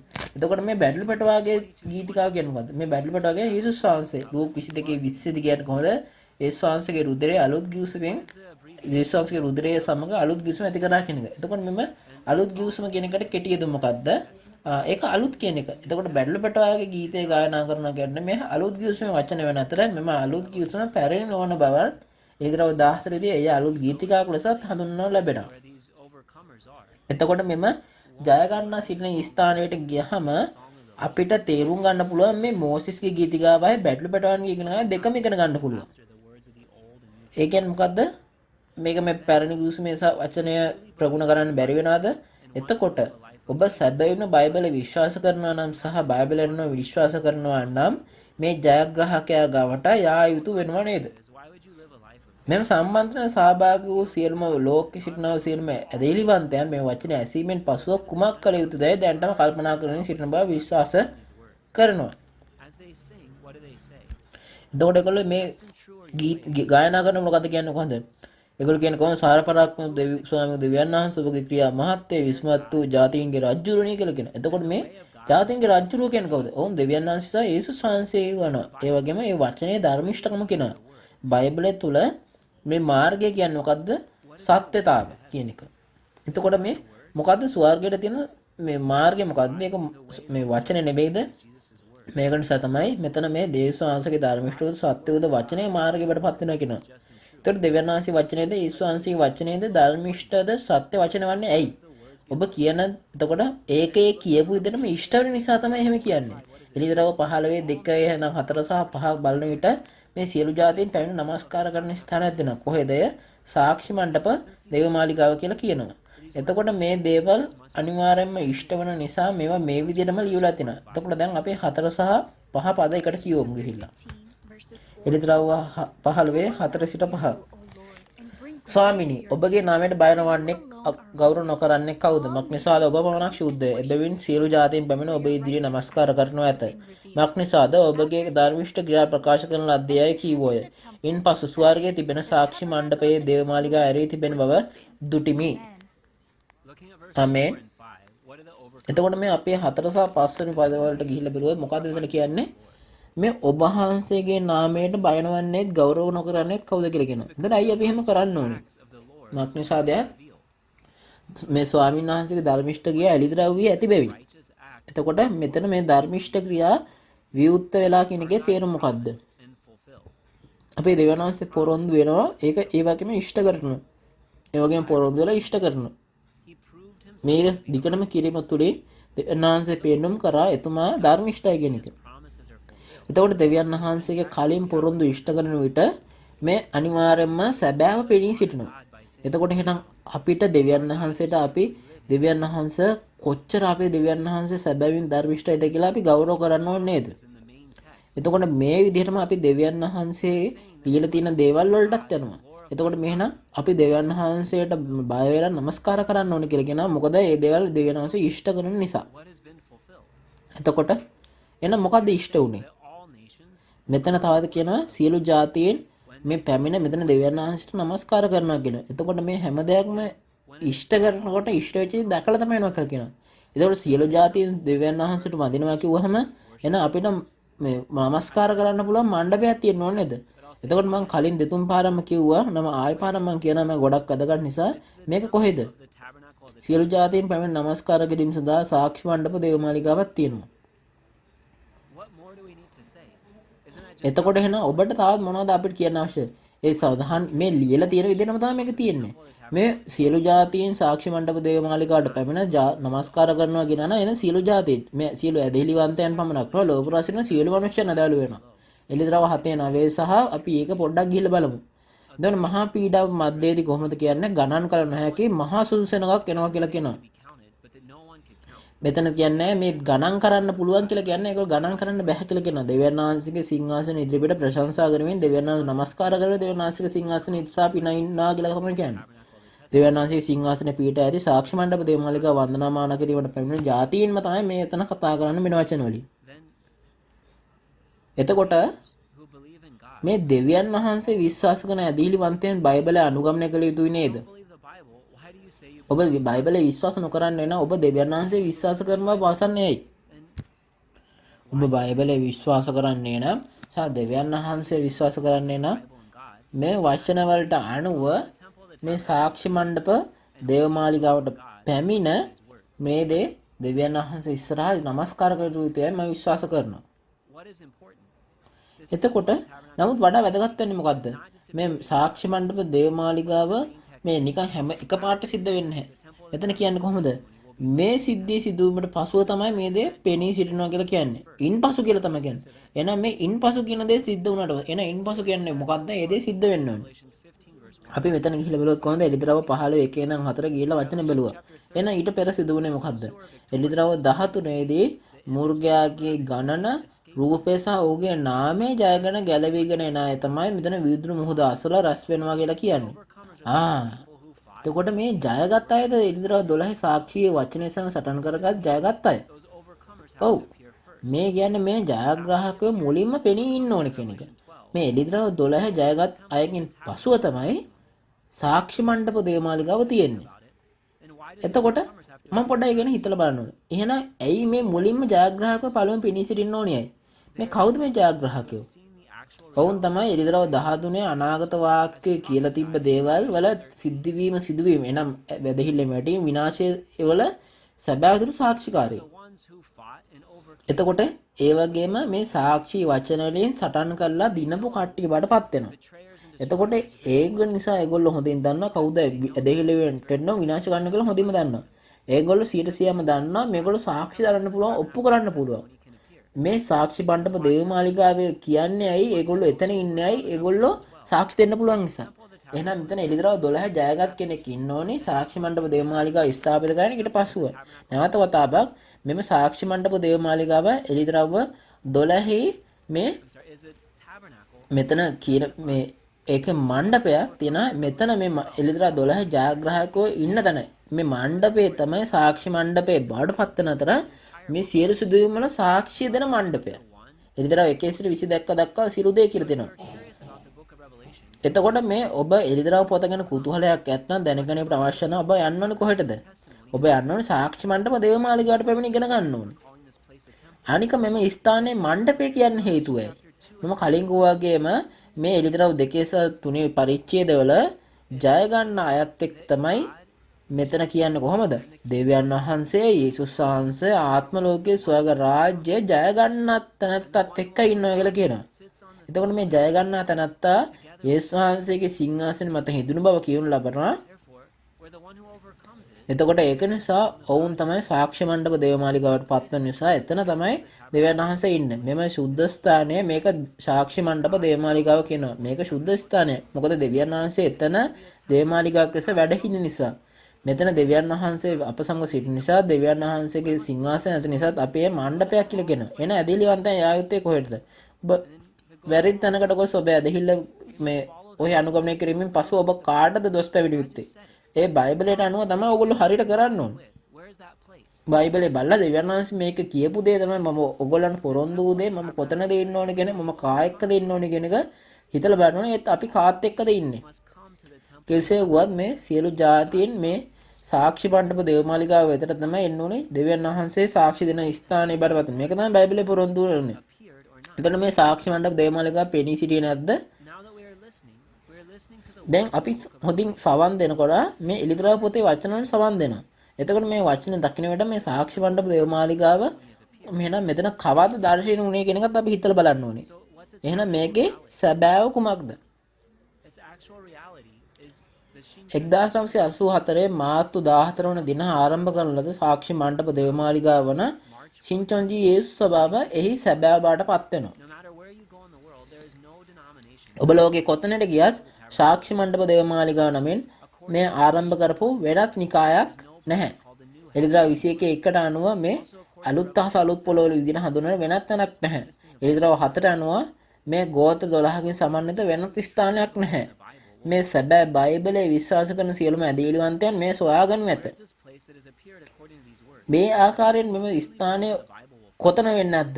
මේ බයිබලය ගැන මිනිස්සු ඇත්ත වශයෙන්ම විශ්වාස කරනවා නම් දෙවියන් වහන්සේගේ රාජ්‍ය, දෙවියන් වහන්සේගේ යේසුස් සභාව, යේසුස් වහන්සේගේ යේසුස් සභාව, සාක්ෂි මණ්ඩප දේවමාලිගාව මුලින්ම හොයාගෙන ඔබ මුලින්ම මණ්ඩපයේ තුල ඒ පළමු මණ්ඩපය තුල විනාශ කරන්නන් තුල ජයග්‍රහණය කර තැනත්තා කවුද කියලා දැනගෙන මේ දේවල් දැකපු තැනත්තාම ඉන්දියාරා සිටිනවා දැන පරීක්ෂා කරලා ඔයගොල්ලෝ බලන්න ඕනේ.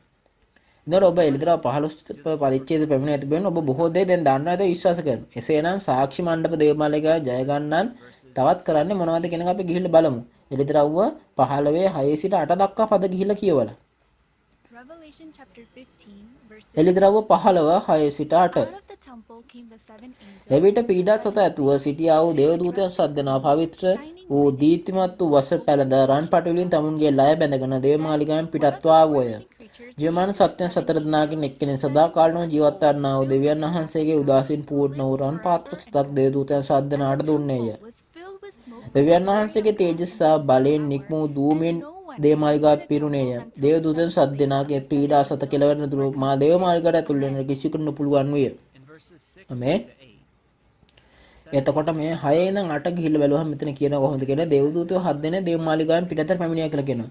තවද ජීවමාන සත්‍යයන් සතර දරාගෙන එක්කෙනෙක් මේ දේව උදාසෙන් පිරුණු රන් පාත්‍ර සතා දේවදූතයන් 7 දෙනාට දෙන බව කියනු ලැබේ. එතකොට මේ දේවදූතයන් සත් දෙනා එළිදරව් 16 දී ඇදහිල්ලෙන් වැටුණු සහ විනාශ කරන්නන් මත මේ පාත්‍රය දෙවියන් වහන්සේගේ උදහස වගුරන්නේ බෙවිනි. එතකොට ඒ කුමක්ද? එතකොට මේ දේවමාලිගාවේ මේ දූමාරයක් තියෙනවා කියලා දෙවියන් වහන්සේගේ මහිමෙන් හා ඒ බලයෙන් පිරී තිනවත් කියලා කියනවා. එමෙන්ම මේ දේවදූතයන් හත් දෙනාගේ පීඩා හත අවසන් වනතුරු කිසියෙකුට දේවමාලිගයට ඇතුළු වෙන්න බැරි බවත් කියනවා. එතකොට මේ සියලුම පාත්‍ර හතේ සියලුම පීඩා වගුරවන විට ඒ කියන්නේ ඒ වෙනකොට කිසිම කෙනෙක්ට මේ මණ්ඩපයට ඇතුළු වෙන්න පුළුවන් කියලාද කියන්නේ? එතකොට මේ මොනවා වෙන්නේ? මොනවද මේ වෙන්නේ? අපි එතකොට මේක සිද්ධ වෙන්නේ මොකද්ද? එතකොට අපි ගිහිල්ලා එකින් එක ගිහිල්ලා බලන්න ඕනේ. එතකොට මුලින්ම මේ දේවදූතයන් සද්දනා මුලින්ම පිටතට පැමිණෙන දේවමාලිගාව කොහෙද බවට පත් වෙන්නේ? එතකොට මේ කලින් වදේ සඳහන් වන සාක්ෂි මණ්ඩප දේවමාලිගාව බවට පත් වෙනවා. එතකොට මේ සාක්ෂි මණ්ඩප දේවමාලිගාවේ දෙවියන් වහන්සේගේ සිංහාසනය තියෙනවා. එතන දෙවියන් වහන්සේ ඉන්නවා. ඒ වගේම දේවදූතයෝ ඉන්නවා. එතකොට මෙතන ජීවමාන සත්‍ය සතර දෙනාත් ඉන්නවා. එතකොට ඔබ ජීවමාන සත්‍යයන් සතර දෙනා ගැන හොඳින් ඉගෙන ගත්තාද? එළිදරව් 4 වෙනි පරිච්ඡේදය සහ 6 වෙනි පරිච්ඡේදය ඉගෙන ගන්නකොට එතකොට එතන ඒගොල්ලෝ ප්‍රධාන අග්‍ර දේවදූතයෝ 4 දෙනා දෙවියන් වහන්සේගේ හමුදාවේ අනදෙන නිලධාරීන් 4 දෙනා කියන්න පුළුවන්. මේ අග්‍ර දේවදූතයන් 4 දෙනාගෙන් එක් අයෙක් මේ දේව උදාසින් පිරුණු රන් පාත්‍ර 7ක් දේවදූතයන් 7 දෙනාට දෙනවා. එතකොට මේ නැවතත් මෙතන කියන කවුද? එළිදරව් 12යි ජය ගන්නා අය තමයි මෙතන පාත්‍ර බවට පත් වෙන්නේ. මේ ජයග්‍රහණය කරන්නන් මේ ඇදහිල්ල වැටෙන්නන් සහ විනාශ කරන්නන්ගේ සැබෑව හොඳින්ම දන්නවා. එතකොට ඔවුන් සමග සටන් කර ඒගොල්ලෝ ජයගත්තා. එබැවින් දෙවියන් වහන්සේගේ උදාස ඔවුන්ගේ හදවත් තුළ තමයි තියෙන්නේ. එතකොට ඕගොල්ලෝ මේ එළිදරව් පොතේ සඳහන් කළ ඇදහිල්ල වැඩිච්ච අය ඕගොල්ලෝ නෙවෙයිද? විනාශ කරන ඕගොල්ලෝ නෙවෙයිද? එතකොට ඒක ඔප්පු කරන්න පුළුවන් කෙනෙක් හිටියනම් හොඳයි නේද? ඉතින් මේ ජීවන සත්‍යයන් සතර දෙනාගෙන් එක්කෙනෙක් දේවදූතයන් හත් දෙනාට මේ උදාසේ පාත්‍ර හත ලබා දීමෙන් නිදහස් කරන්න දේවදූතයන් හත් දෙනාට එළිදරව් 12 සිටින ජයග්‍රාහකයන් මාර්ගෙන් වැඩ කරන්න පුළුවන් හැකි බව තමයි. එතකොට මෙතන මේ ආත්මය ක්‍රියා කරන්නේ මාංශය හරහා. මේ දේවමාලිගාවේ දුමින් පිරී ගිය දෙවියන් වහන්සේගේ මයමය හා බලය නිසා කියන පාඩයක් මෙතන කියවනවා. එතකොට මේ මානසික මානසික මණ්ඩපය දුමෙන් පිරෙන විදිහක් නැහැ. එහෙනම් මෙතන මේ කතා කරන දුම මොකද්ද? මේ නදාස් කරන්නේ ඇදහිල්ලෙන් වැටුණු අය සහ විනාශ කරන්නන් විනිශ්චය කරන දෙවියන් වහන්සේගේ උදාසේ වචනේ දුමාරයක් වෙන් පැතිරලා දේවමාලිගාව පිරී යන විට දේවමාලිගාව පිරී යන බවයි.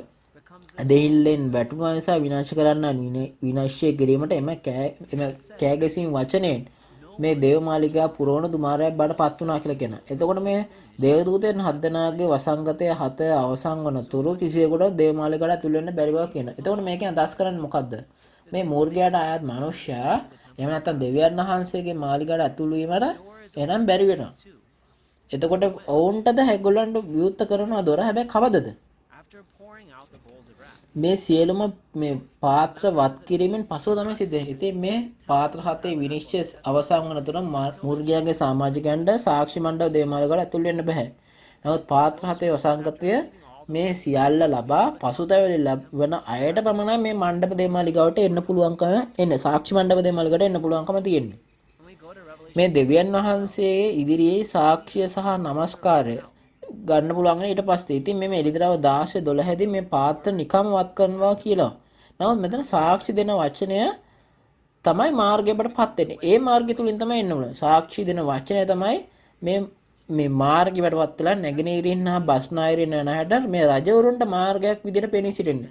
එතනින් මේ සාක්ෂි වචනය තමයි මාර්ගය වෙලා එතනින් තමයි ඒගොල්ලන්ට අර විනාශකාරයන් තුලින් ගැලවිලා යන්න පුළුවන් මේ මාර්ගයේ එලෙස තමයි විවුර්ත වෙන්නේ. ඊස්වාංශේ කරක් කෙනා මේ බැරළු පැටවා ඊස්වාංශේ බාට කියන එළිදරව් 18 4 දී කියන කොහොමද මාගේ සෙනග මේ මාගේ සෙනග කියන්නේ බබිලෝනයේ ඉන්න කට්ටිය. මේ බබිලෝනිය දැන් මේ සියලු වෛශ්‍යාගමේ උදාසේ මුද්‍රික පාණය නිසා ඒගොල්ලෝ සියලු ජාතීන් විනාශ කරලා තියෙනවා. අපි මේක කලින් ඉගෙන ගත්තා. එතකොට මේ එළිදරව් 18 ඔබ මේ හොඳින් ඉගෙන ගන්න ඇත මේ සියලු ජාතීන්ට ආයත් බබිලෝනිය කියන්නේ යක්ෂයාට සියලු ජාතීන් ආයති නිසා.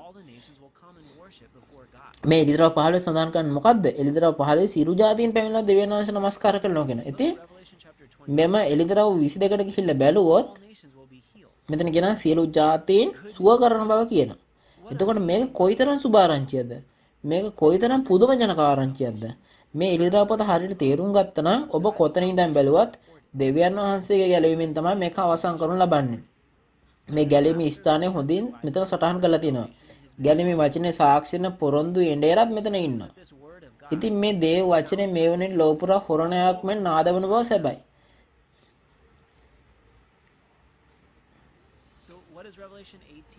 එතකොට මේ එළිදරව් 18:4 කියන්නේ කොහොමද? මාකී ජනතාව එළියට එන්න කියලා තමයි කියන්නේ. ඔව් හරි. එතකොට මට කතා කරන මාව එළියට ගන්න එළියට එන්න කියන කොහෙටද මේ සියලු ජාතීන් එන්න කියන්නේ? මේ සාක්ෂි මණ්ඩප දේවමාලිගාවට තමයි එන්න කියලා කියන්නේ. එතකොට මේ බයිබලයේ විශ්වාස කරන ඇදහිලිවන්තයන් සියලු දෙනා මේ වචන වලට අනුව දෙවියන් වහන්සේ වෙත පැමිණ දෙවියන් වහන්සේ සිටින සාක්ෂි මණ්ඩප දේවමාලිගාවට පැමිණ එළිදරව් පොත අවබෝධ කරගත යුතුයි. එතකොට ඒක තමයි ඔයගොල්ලෝ තේරුම් ගත යුතු කාරණේ වෙන්නේ. අපි නැවත මේ වචන වලින් ඉපදෙන්න ඕනේ. මං එතකොට දැන් 8 වෙනි පදේ වෙනකම් මං කියෙව්වා. එතකොට අපි පොඩ්ඩක් අද මේ එළිදරව්වේ මේ කියපු දේවල් ටික මේ පින්තූරත් එක්ක අපි සාරාංශගත කරමු. එතකොට මෙතෙක් අපි කතා කරපු දේ සාරාංශගත කරමු. මුලින්ම මේ මණ්ඩප දේවමාලිගාව තමයි මෙතන මේ මුලින් පින්තූරෙන් තියෙන එළිදරව් සිදුවීම සිද්ධ වෙන්න පටන් ගත්තා. මෙතන කවුද හිටියේ කියලා කිව්වොත් මේ තරු 7කට සමාන කළ මේ මග පහදන එඬේරු 7 දෙනෙක් හිටියා. ඔවුන් නැටදී සුද්ධවන්තව හිටියා. කෙසේ වෙතත් මේ සාතන්ගේ බොරු ධර්ම උගන්වන බොරු එඬේරුන් මේ එළිදරව් 2:4 දී නිකොලාද ලෙස හඳුන්වන බොරු එඬේරුන් ඔවුන් මේ තරු 7 සිටින මණ්ඩපයට එනවා. එතකොට එළිදරව් 13 දී ඒගොල්ලන්ගේ මේ මුර්ගයාගේ සංවිධානයේ විදිහට හඳුන්වනවා.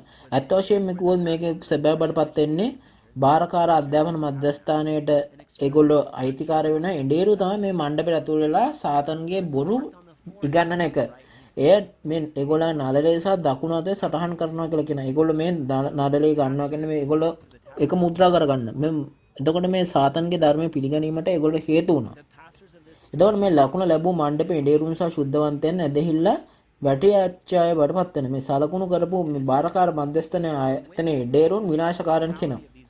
මෙය එතකොට මේ ඇදහිල්ලෙන් වැටෙන්නන් සහ විනාශකාරයන් පිළිබඳ සැබෑ දුටු සාක්ෂිකරුවන් තමයි මේ ස්ථානයේ සිටි බව සිටිනවා කියනවා. එතකොට මේක දුටුවට මොනවද කරන්නේ? මේක දැක්කම ඔබ තමයි ඇදහිල්ලෙන් වැටිච්ච අය. ඔබ තමයි විනාශකාරයන් කියලා. දෙවියන් වහන්සේ නිකන් එක බලාගෙන ඉන්නට වෙන්නේ නැහැ. ඒක දැක්කම ඒගොල්ලොත් එක්ක සාක්ෂියත් එක්ක සටන් කරන්න කියලා තමයි කියන්නේ. එතකොට මේ සාක්ෂිකරුවන් සාක්ෂි වචෙන් සටන් කර ජයගත්ත නිසා ඒගොල්ලෝ ජයග්‍රාහකයෝ බවට පත් වුණා. එතකොට අද මේ ජයග්‍රහණය කරන්න එළිදරව් 15 වීදුරු මුහුද අසල රැස් වෙනවා කියලා කියනවා. මේ වීදුරු මුහුද අසල රැස් වීම යනු දෙවියන් වහන්සේගේ සිංහාසන ඉදිරිපිට රැස් වීමයි. තවද මෙම ජය ගන්නා සිටින නිසා දෙවියන් වහන්සේගේ සිංහාසන තිබෙන තැනත් සියලු ජාතීන් පැමිණ නමස්කාර කිරීම සඳහා දේවමාලිගාව මෙතන හදන ලබනවා. තවද සාක්ෂි මණ්ඩප දේවමාලිගාව තුළ ජයග්‍රහණය කළ අය උදහසේ පාත්‍ර බවට පත්වන අතර එම සිදුවීම එළිදරව් 16 පරිච්ඡේදයේ ඉෂ්ට කරනු ලබනවා. එළිදරව් 7 දී මේගොල්ලෝ අනුව මේ ගෝත්‍ර 12 මුද්‍රා කරලා තියෙන බව කියනවා. ඊට පසුව මෙම සාක්ෂි මණ්ඩප දේවමාලිගාව ඊට පසුව තමයි මෙතන පෙනී සිටිනවා. ඒක එන්නේ. එළිදරව් 7 දී මේ ගෝත්‍ර 12 ඒගොල්ලෝ තමයි මේ මුද්‍රා වෙන්නේ. එතකොට මේ සාක්ෂි මණ්ඩප දේවමාලිගාව තමයි ඒගොල්ලෝ පෙනී සිටින්නේ. එතකොට ඒ වගේම කිසියෙකුට ගණනය කළ නොහැකි සුදු සමූහයක් වෙනවා කියලා මේ ගෝත්‍ර 12 මුද්‍රා වුණාට පසුව මේ සියලු ජාතීන් නමස්කාර කරන්න පැමිණෙනවා කියන මෙන්න මෙතන. එතකොට සින්ටෝන්ජි ඊර්ෂ ස්වභාවයේ මේ ආරම්භය ගැන බැලුවොත් කොහොමද? මුලින්ම මේ පොරොන්දු වෙඬේරා පරණහ අලුත් කිසි වචනය මේ සුද්ධවන්තයන් සමග කඳුකරය සහ කෙත්තලි ගන්නවා. මේ පළව මණ්ඩපය අයින් කළා අයින් වෙලා මෝසෙස්ගේ ගීතය සහ බැලිපටවන්ගේ ගීතය ගායනා කළ නිසා වුණා. 1984 දී මාර්තු 13 දින ඔහු සාක්ෂි මණ්ඩප දේවමාලිගාව පිහිටවනු ලැබුව අතර එය ආරම්භ කිරීම ප්‍රකාශ කරනු ලැබුවා. ඊට පසුව ඔහු කොරියාව පුරා සංචාරය කරමින් එළිදරව් පොත සඳහා විශාල පිරිස රැස් කරා. ඔහු ඇදහිල්ල ඇත්තරීමේ සහ විනාශයේ සැබෑව ගැන සාක්ෂි දුන් අතර එළිදරව්වේ මේ සිදුවීම් ගැන සාක්ෂි දුන්නා. මේ පාත්‍රයේ වත් කිරීමේ අනාගත වාක්‍ය ඉෂ්ට වීමේ කොටසක් ඒ විදිහට සිද්ධ වුණා. තවද 1995 මාර්තු 14 වන දින එළිදරව් 4 වෙනි පරිච්ඡේදය සහ එළිදරව් 7 වෙනි පරිච්ඡේදයට අනුව මේ ස්වර්ගයේ සිට පෙන්වපු පරිදි පොළොව මත දෙවියන් වහන්සේ සිංහාසනේ සාදන්න ඕන නිසා මෙතන ගෝත්‍ර 12ම එක දවසකදී ආරම්භ කරා. ඉතින් මේ ගෝත්‍ර 12 මේ නගෝත්‍ර නායක මහන්සියලා අස්සන් නෙල්ලා මුද්‍රා තැබීම කාර්ය පටන් ගත්තා. ඒක මුලින්ම මේ නිහතමානී පටන හරි සරල ආරම්භයක් වුණත් බයිබලයට යන ක්‍රමක්‍රමයෙන් ලොකු ප්‍රබල වුණා. 2019 දී උපාධිධාරීන් 1,3764ක් සම්පූර්ණ කිරීමෙන් ගෝලීය ගම්මානයේ පෙර නොවූ විරෝධයක් සිද්ධ වුණා. මේ නිකමන හිතලා බලන්න මේ එලිදරව් ඉගෙනගෙන සම්පූර්ණ කිරීම මේ මට රැකියාවක් තියනවද කියලා මට එලිදරව් ඉගෙන ගන්න රැකියාවක් හම්බ වෙනවද කියලා නැහැ. වසරක් තුල ලක්ෂයකට අධික වෙනස මේ වචන ඉගෙන ගත්තා කියනවා. එහෙනම් ඇත්තට මෙච්චර සෙනගක් ඉතිහාසයෙන් මෙන්න හේතුවක් තියනවද? දැන් අපි මේ සාරාංශී වචන ගිහිල්ලා පොඩ්ඩක් ගිහිල්ලා බලමු. එතකොට දෙවියන් වහන්සේගේ උදාහස ඇති රත්තරන් පාත්‍රය කුමක්ද? ඔව් ඔවුන් තමයි එලිදරව් 12 ජයග්‍රහණය කරපු කට්ටිය. ඔවුන් තමයි මේ සිද්ධිය සිද්ධ වූ ස්ථානයේ සියල්ල ඇසින් දුටු අය. ඔවුන් දෙවියන් වහන්සේගේ උදාසේ පාත්‍ර බාටපත් වෙලා එලිදරව් 16 දී ඇදහිලා වැටුණු අයට සහ විනාශ කරන්නන් මත වගුරුන් ලැබුවා. එතකොට මේ ජයග්‍රහණය කර අය වීදුරු සාගරයේ ඉස්සරහා සිටගෙන සිටීමෙන් අදහස් කරන්නේ ඔවුන් දෙවියන් වහන්සේ සිංහාසනයේ ඉදිරිපිට රැස්වූ බැවින්. එබැවින් ජයග්‍රහණය කරන්න වීදුරු මුහුද අතර සිටින ස්ථානය දෙවියන් වහන්සේගේ සිංහාසනයේ බව කරුණාකර මතක තබා ගන්න. මේ දෙවියන් වහන්සේ ඔවුන් ජය ගන්නා අයට මේ උදාහසේ මේ පාත්‍ර බඩපත් කරේ මක්නිසාද ඔවුන් ජයග්‍රහණය කර සිද්ධිය සිද්ධ වූ ස්ථානයේ දුටු නිසා සහ ඇදහිල්ලෙන් වැටුණු අය සහ විනාශ කරන්න ඔවුන් හොඳින් දන්න බැවිනි. එතකොට කවුද ඇදහිල්ලෙන් මේ ඇදහිල්ලෙන් වැටුනේ කවුද විනාශ කරන්න කවුද කියලා දැනගන්න හම්බුණා නම් ඔබ මේ ජයග්‍රහකයන් කීව අයවත් හම්බ වෙන්න ඕනේ. ඉතින් මේ දේශනාව උදින් අහන්න. හේතුව ජයග්‍රහකෙක් ඉන්න නිසා නේද? ඔව්. තවද මේ සියලු ජාති මේ নমස්කාර කිරීමෙන් පැමිණෙන්නේ දෙවියන් වහන්සේ ජය ගන්නන් සමග සිටි නිසා. ඉතින් දෙවියන් වහන්සේගේ සිංහාසනය මෙහි ඇති නිසා ඔයගොල්ලෝ තේරුම් ගන්න ඕනේ මෙතන සාක්ෂි තියෙන නිසා තමයි දේවමාලිගාවේ නම තේරුම් ගන්න ඕනේ. ඒක මතක තබා ගන්න ඕනේ සාක්ෂි මණ්ඩප දේවමාලිගාව කියලා. අවසානයේදී ජයගත් අය පැමිණි පසු මේ සිදුවීම සාක්ෂි දීමට සාක්ෂි දීමේ සාක්ෂි මණ්ඩප දේවමාලිගාවක් තියෙනවා. ඒක නිසා තමයි අපිට එළිදරව් පොතේ සිදුවීම් දැනගත හැක්කේ මේ සාක්ෂි මණ්ඩප දේවමාලිගාවට පැමිණීමෙන් පමණයි. එතකොට ඔබ තීරණය කර ඇති එක ස්ථානයක් දෙවියන්වහන්ස තීරණය කර ඇති නේ. ඔබ දෙවියන්වහන්ස යන ඔබට එළිදරව් සිදුවීම් දැනගන්න අවශ්‍යද? ඔබට එළිදරව් පොත ස්වර්ගයේ තුලින් ස්වර්ගයේ බලාපොරොත්තු තීරණ ගන්න ඕනේද? ඒකට දෙවියන්වහන්සේ මහානවර ස්වර්ගයේ සිංහාසනයේ ඇති සාක්ෂි මණ්ඩප දේවමාලිගාවට පැමිණිය යුතුයි. එහෙමනම් අපි බයිබලයට නම් විශ්වාස කළ යුතුයි නේද? මේ අවස්ථාවේ බයිබලයේ විශ්වාස කිරීම අපිට එකක් බඩපත් වෙන්න ඕනේ. බයිබලයට තමයි විශ්වාස කරන්න ඕනේ. එතකොට අපි දෙවියන් වහන්සේ සහ යේසුස් වහන්සේ සමග එකක් බඩපත් වෙන්න ඕනේ. මේ දෙවියන් වහන්සේ සහ යේසුස් වහන්සේ සාක්ෂි මණ්ඩප දේවමාලිගාව සිටින බැවින් මේ සියලු ජාතීන් දෙවියන් වහන්සේ සහ යේසුස් වහන්සේ සමග එක්වීමට සාක්ෂි මණ්ඩප දේවමාලිගාව වෙත දෙවියන් වහන්සේට নমස්කාර කරන්න පැමිණිය යුතුයි. එතකොට මේ මුලින්ම කළ යුත්තේ කවුද? මේ මුලින්ම ලෝපුරා සිටින එඬේරුන් සහ ශුද්ධවන්තයන් නෙමෙයි දෙක කරන්න ඕනේ.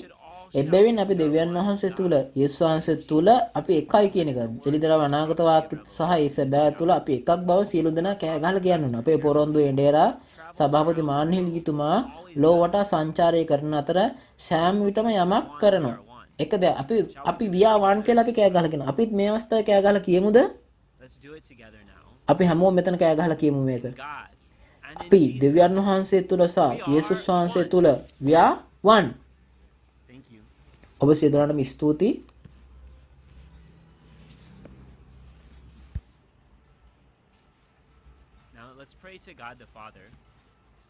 දැන් අපි සියලු දෙනාම දෙවියන් වහන්සේට එකතු වෙලා নমස්කාර කරන යාඥාව ලබා දෙමු. පියාණනි, අතිශය ශුද්ධවන්ත වන්නා වූ තනන් වහන්සේ, ආදරය සහ කරුණා පරිතෝ පියාණනි දෙවියන් වහන්සේ, සියලුම එළිදරව් අනාගත වාක් ඉෂ්ට කරන්නා වූ තනන් වහන්සේ, සාක්ෂි මණ්ඩප දේවමාලිගාව නිර්මාණය කරන තැනැත්තා වූ තැනැත්තනි, මෙන්ම මේ පොළොව මත පිට සියලු ජාතීන් নমස්කාර කරන්නා වූ මේ හොරණෑ හඬ ලෝකඩම් පතුරවන්නා වූ පියාණනි දෙවියන් වහන්සේ, මේ දෙවියන් වහන්සේ ඔබ වහන්සේගේ සියලු දෙනාටම මෙතනට ගෙනීම සම්බන්ධයෙන් ඔබ වහන්සේගේ ආදරය සම්බන්ධයෙන් ඔබ වහන්සේලා ස්තුතිවන්ත කරනවා. ඔබ වහන්සේ අනාගත වාක්‍යයක් කියලා ඒක ගොඩ කාලයකට පසු ඉෂ්ට කරනවා. ඔබ වහන්සේ ඉන්නේ කොතනද? ඔබ වහන්සේ කවුරු සමග සිටින්නේ? මේ එළිදරව් පොත කවුරුන් තුලින්ද වැඩ කරන්න කෙනෙක් ඔබ වහන්සේ අපිට කියලා දෙනවා. කරුණාකර අපිට සියලු ජාතීන්ටම මෙතනටම මේ සාක්ෂි මණ්ඩප දේවමාලිකාවට පැමිණිලු දව් කරන්න. එතන තමයි ජයග්‍රාහකයා ඉන්නේ. ස්වාමීන් වහන්සේගේ සිංහාසනේ එතන තමයි තියෙන්නේ. මේ සියලු දේ ඉෂ්ට කිරීම අපිට උදව් කළ මැනව. මේ එළිදරව් පොරොන්දුව දැන් ඉෂ්ට වෙමින් පවතිනවා. සියලුම ගොඩක් එඬේරුන් ලෝපුරා සිටිනව දීලා මෙතන මේ ගණන් කරන හැකි සංඛ්‍යාව මෙතනට ඇවිල්ලා මේ එළිදරව් වචන ඉගෙන ගන්න ලබනවා. මේ ගෝත්‍ර 12 සාක්ෂි දරනු ලබනවා. ඉතින් මේ ඔබ සියලු වහන්සේට මේ සියලු දෙයටම ස්තුතිවන්ත වෙනවා. අපි දන්නවා මෙය නිකන් අහම්බයක් අහම්සුදුවීමක් නෙවෙයි කියලා දන්නවා. මෙය කරුණාකර වටිනා දෙයක් කියලා අපි දන්නවා. මේ එළිදරවට අනුව ඉෂ්ට වෙන්නා වූ මේ අලුත් ගිවිසුම දැන් ඉෂ්ට වෙලා යේසුස් වහන්සේගේ රුධිරය තුලින් ඉෂ්ට වීම තමයි තියෙන්නේ. කරුණාකර මේ වචනය මේ අපිට හොඳ බරක් විදිහට අරගෙන මේ ඉෂ්ට කරන්නා වූ සියලු ජාතීන් මෙසුව කරන්නා වූ සියලුම ජාතීන් নমස්කාර කරන්නා වූ ස්ථානයට මෙතනට ගෙනලා මේ සියලුම ලෝපුරා සිටිනා වූ ඉඩේරුසා ශුද්ධවන්තයන් එකතු කරමැනව. දෙවියන් වහන්සේ සහ යේසුස් වහන්සේ සහ සියලුම මේ එළිදරව්වේ වචන ඉගෙන ගන්න සියලුම දෙනාටම උදව් කළ මැනව. අපි මේ සියලුම දේම මේ යේසුස් වහන්සේගේ නාමයෙන් යාඥා කරමි.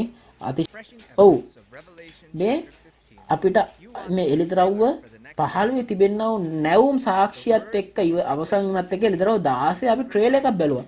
මේ එළිදරව් 16 වචනය මේ පිලිප් ගෝත්‍රයේ ප්‍රධානතුමා විසින් අපිට සාක්ෂි දරනවා. එතකොට මේ අද දවසේ වෙලාව තමයි උදෑසන 10.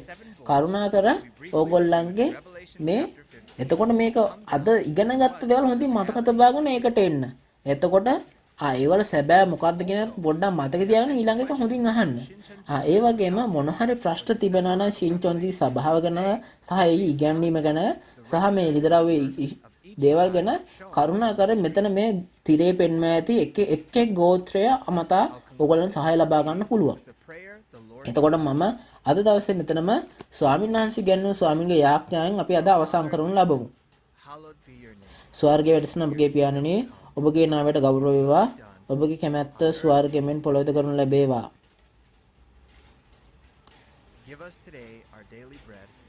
අපගේ දවස් පොතා භෝජනය අපට අද දුන මැනව. අපේ ණයකාරන්ට අප කමා කළාක් වෙන අපේ ණයත් අපට කමා කළ මැනව. අප පරීක්ෂාට නොපුණවා නපුරාගෙන් අප ගලවා ගත මැනව. රාජ්‍යද බලයද මහිමයද සදාකාලෙන් සදාකාලටම ඔබ වහන්සේගේය. ආමේන්.